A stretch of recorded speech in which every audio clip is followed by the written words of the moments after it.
कुशीनगर के फर्जी वायु सेना अधिकारी का मामला सामने आया है।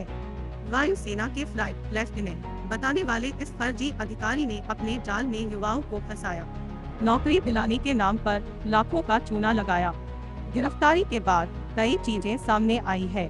उत्तर प्रदेश के कुशीनगर में वायु सेना के फर्जी अधिकारी का मामला सामने आया है। कुशीनगर के उत्कर्ष पांडेय पर यह गंभीर आरोप लगा है।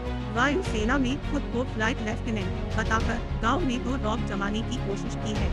कई युवाओं को सेना में नौकरी दिलाने के लिए लाखों रुपए की वसूली का मामला सामने आया है।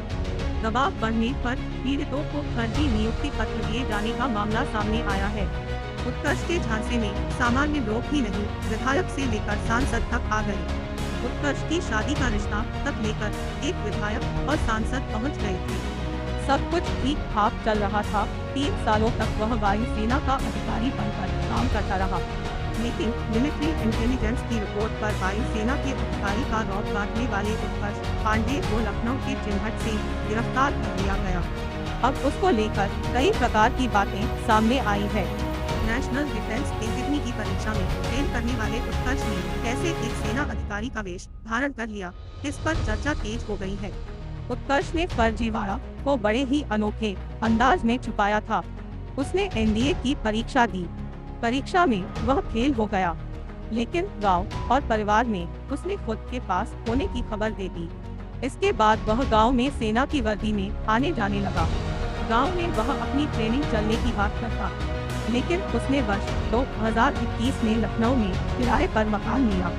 राजधानी में उसने अपने साथियों के साथ मिलकर स्पाइसी स्वैगर्स नाम की फूड शॉप खोल ली। उत्कर्ष की गिरफ्तारी के बाद यूपी एसटीएफ के एसपी अमित नागर ने उसके बारे में कई अहम जानकारियां दी। उन्होंने कहा कि उत्कर्ष कुशीनगर के नौरंगिया के निम्बुआ गांव का रहने वाला है।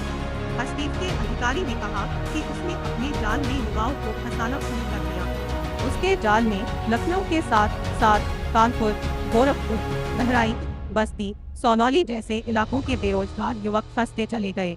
उसने अधिकारियों को भी फंसाना शुरू कर दिया। सेना के अधिकारी और विधायक सांसद तक उसकी पहुंच हो गई।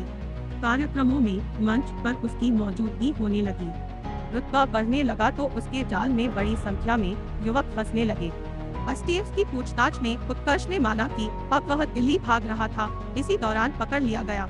उसे लगने लगा था कि पीड़ित की शिकायत पर अब कार्रवाई हो सकती है। अब वह दिल्ली में रहकर फर्जीवाड़ा की फिराक में था। एसटीएफ उसकी कॉल डिटेल और मोबाइल में मिले कुछ दस्तावेजों के बारे में पड़ताल कर रही है। उसके पास से 2 फर्जी प्रमोशन लेटर, फर्जी नियुक्ति पत्र, ई-पे स्लिप, ट्रेन टिकट, 4 फर्जी identity card, 3 ATM, Delhi metro card, सेना की वर्दी और कई